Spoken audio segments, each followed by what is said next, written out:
All right, everyone. Before we begin, a big shout out to JD from Japan for sending me this sea urchin salt. It's salt literally infused with sea urchin powder.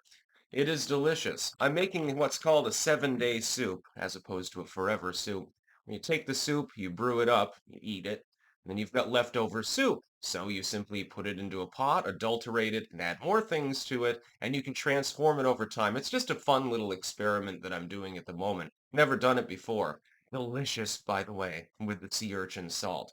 I suggest that you get some, if you can find it. We need to talk about the Newark air traffic disaster and the funniest TDS claims that I have ever seen in my friggin' life. We've seen a lot of TDS over the years, and a lot of air traffic problems over the years. It was, for example, news to me that apparently at some US airports they still use floppy disks. Yes, you heard that right. Floppy disks. Some of you are probably too young to remember their actual existence. I'm sure that they'll make a retro comeback at some point in new form. Floppy disks are little plastic squares about yay big, and they have a little tape in them, and you can pop them into a computer system, and you can read and write data and things like that. You can run programs. The problem is that their technological sophistication level dates to, if I remember correctly, the 1970s. So, yeah, this is kind of antiquated technology. And it broke down. Problem is twofold right here, and then we'll get into the TDS angle from the legacy media because I'm going to die laughing. I'm going to die laughing thinking about it. It's almost as funny as the goddamn Chasgard. The sophistication level is extremely low, and so the system sometimes breaks down. But fewer and fewer people who are trained in technology are capable of even dealing with these antiquated systems. Many of the people that worked on those systems are dead, and people are not generally trained in utilizing those systems today because they're so antiquated. No private entity is using floppy disks. I mean, there may be some retro store out there selling vinyl albums or something, I assume. They've got a steady vinyl collection in the den there at Newark Airport, though there are fewer people capable of servicing the systems, and it's more and more difficult because it's so antiquated, they're going to break down more and more often. And then you've got the problem where you had a walkout, actually. 20% of the people that were working in air traffic control just walked off the job. By the way, this needs to be addressed immediately by the US government because this is a critical industry. Getting people from place to place is slightly important. As of this morning, as of recent count, there were about 900 cancellations at Newark Airport as a result of this. Now, let's get to the TDS factor. I've seen, link in the description archive, of course, several articles invoke Donald Trump. Well, he's cutting the federal workforce and he's causing people to lose faith in their ability to maintain their jobs, so they're walking off. So it's his fault. Need I remind you, and some of you have already forgotten this, and the legacy media is ignoring this.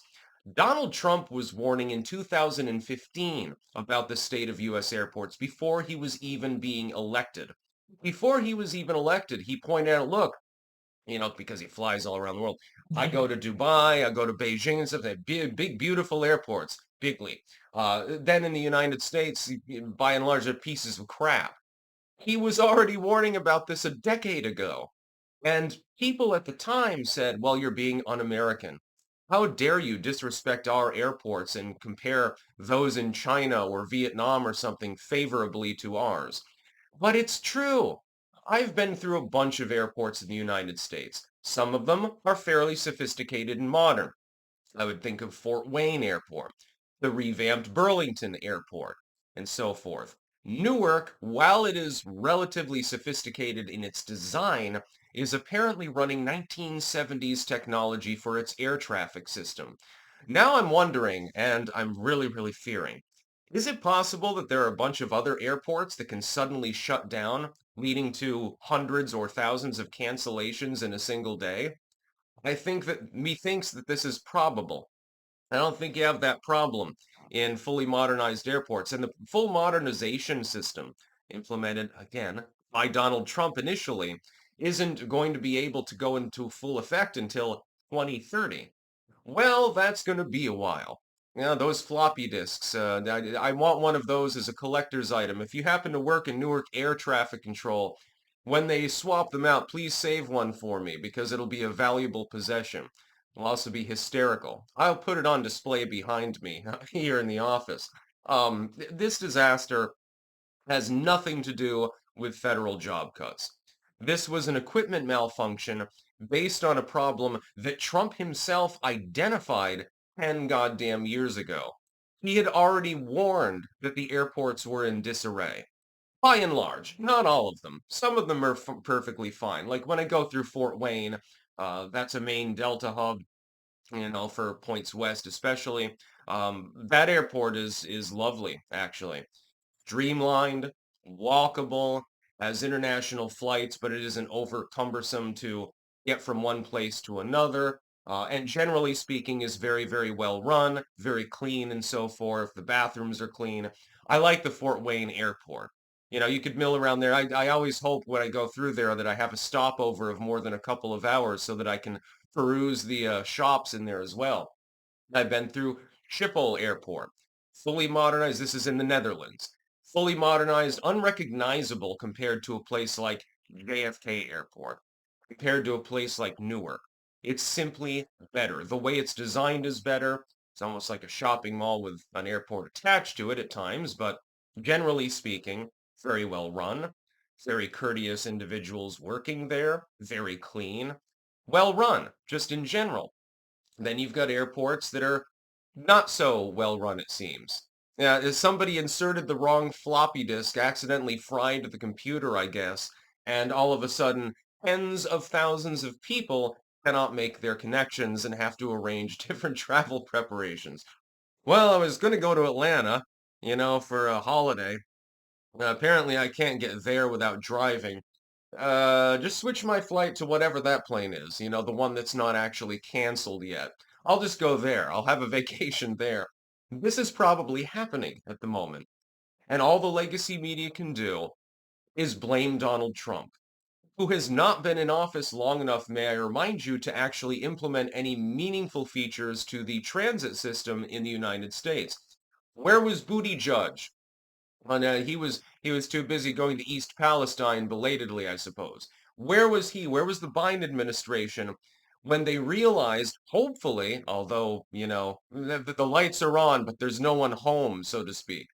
When they realized that we were still using goddamn floppy disks for our air traffic control, we didn't have a modernized system at all in some of these airports.